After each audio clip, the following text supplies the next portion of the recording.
आमदार सिराजुद्दीन देशमुख साहब, हमारे कायद मोइन मास्टर साहब, हमारे केजीएन ग्रुप के जहीर भाई कादरी, जाकिर मौलाना, मुफ्ती अब्दुल्ला, मौलाना जफर साहब, फारूक पटेल साहब, जलील भाई, सादिक अली साहब, हमारे दोस्त शफीक भाऊ, स्टेज पे बैठे हुए सभी नेता और सामने बैठे हुए मेरे दोस्त बुजुर्गों और भाइयों, शहंशाह का विकास के लिए हमने 50 सालों से सुना है। काम करते वक्त में शहंशाह का कुछ काम तो हुआ नहीं, लेकिन उद्घाटन कितना हुआ, कितने बार हुआ, ये हमारे मुन्ना इनामदार और हाफिज इनामदार साहब को पूछो।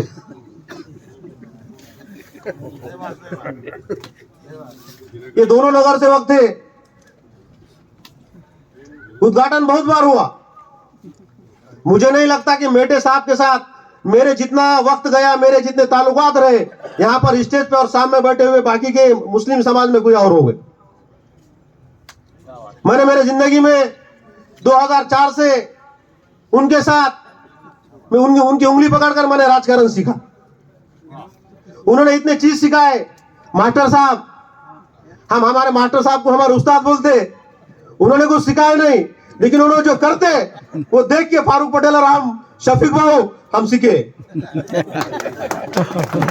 उन्होंने कुछ सिखाया नहीं, हमारे उस्ताद है वो। यहां पर बोलने का तो वक्त ये है भाइयों कि विनायक मेटे साहब जैसा बोले वैसा चाले, जो बोलने का वही करने का। आज मैं शिव संग्राम में नहीं हूं, शिवसेना में हूं, फिर भी मैं यहां पर आकर खुलेआम बात कर रहा हूं। वो इसलिए कि वो इंसान जो था तो दुरंगी पॉलिसी कभी नहीं चलता था। 2004 में, 2009 में हमने शहंशाह के लिए, कंकालेश्वर के लिए और शहर के बहुत से लिए मास्टर साहब तकरीबन 5 से 10 करोड़ रुपए उनके मेहनतों से यहां लाए थे। लेकिन नगर पालिका ने एनओसी न देने की वजह से बीड़ के अंदर, बीड़ नगर पालिका के अंदर साहब एक भी काम नहीं हुआ। यहां पे मोनोपोली इतनी थी कि वो चाहे वो गोपीनाथ मुंडे साहब रहो, चाहे वो विनायक मेटे साहब रहो या किसी और को, उनको यहां वो काम करने की इजाजत नहीं देती थी। उसकी वजह थी कि नगर पालिका उनके हाथ में थी। जब तक नगर पालिका एनओसी नहीं देती, जब तक बीएनडीसी हो या कोई नगर पालिका हो, वहां पर हम फंड्स डाल नहीं सकते। हालांकि मेटे साहब के पास फंड्स था, लेकिन वो नगर पालिका एनओसी देती नहीं बोल के भीड़ के अंदर उनके आमदार फंड में से, खासदार फंड में से काम नहीं हुए। इतना नहीं, वाटर सप्लाई और यहां पर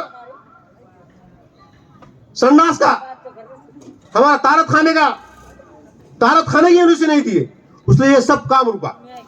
मैं ताई को मुबारकबाद पेश करता हूं। ताई, ये मेटे साहब का काम जो आप आगे लेके चल रही है, वाकई आपके साथ लोग रहेंगे। विनायक मेटे साहब 2014 में बीड़ विधानसभा के अंदर खड़े थे। मुझे बताने को आपको खुशी होती है कि विनायक मेटे साहब का चिन्ह पटेल साहब कमल था, लेकिन मोमिनपुरा और इस्लामपुरा यहां पे 50% मतदान उनको गिरा। मुंडे साहब के बाद अगर किसी को कमल के फूल पर अगर किसी को वोट मिला तो मेटे साहब थे। आने वाले दिनों में भी हमारे पास कोई पार्टी नहीं है तई, यहाँ पे घटतट है एक घर के खिलाफ। लोगों को अगर पसंद आ गया, ये घर के खिलाफ ये है कि लोग आपके पीछे और जो उनके साथ है उनके पीछे खड़े होते हैं, उसमें कोई दो राय नहीं। 2016 में भी मैं नगर अध्यक्ष का इलेक्शन लड़ा। मेरे साथ मेरे स्टेज पे बैठाने के लिए हमारे फारूक भाई जैसा एक भी चेहरा नहीं था कि ये लीडर इसके साथ है बोल के। फिर भी लोगों ने मुझे वोट दिए और मैं 2 नंबर रह के 1200 वोट से गिरा।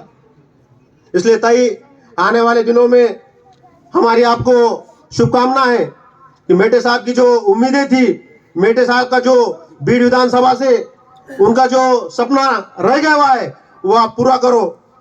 स्टेज पे बैठे हुए तो सब साथ इनको देंगे, लेकिन ये सामने की जो जनता है इनको किसी से, हमको तो भी ऊपर वाले से किसी को कुछ लेना देना है। हमारे तड़जोड़ गटपट कुछ हमारे कंडीशन रहते हैं, लेकिन ये सामने की आवाम जो है तो इनकी कोई कंडीशन नहीं है। आने वाले दिनों में आपके हर अरमान पूरी हो, इतनी अल्लाह ताला से दुआ करता हूँ। आपने हमको यहाँ बुलाया, इसलिए मैं सभी शुक्रिया अदा करता हूँ और अपनी जगह लेता हूँ। खुदा हाफिज, जय हिंद, जय महाराष्ट्र।